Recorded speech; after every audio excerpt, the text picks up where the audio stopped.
ইরানের নতুন সর্বোচ্চ নেতা মুস্তফা খামেনি নিয়োগ পাওয়ায় তাকে অভিনন্দন জানিয়েছে ফিলিস্তিনের স্বাধীনতাকামী সশস্ত্র সংগঠন হামাস। হামাসের মুখপাত্র হাজেম কাসেম বিবৃতিতে এই অভিনন্দন জানিয়েছেন। একই সঙ্গে তারা আশা প্রকাশ করেছে নতুন নেতৃত্বের অধীনে ইরান, ইসরায়েল ও যুক্তরাষ্ট্রের বিরুদ্ধে চলমান যুদ্ধে জয়ী হবে।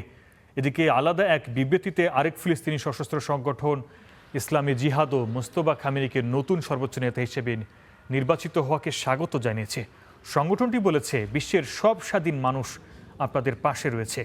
হামাস ও ইসলামিক জিহাদ উভয়ই ইরানের ঘনিষ্ঠ মিত্র হিসেবে পরিচিত।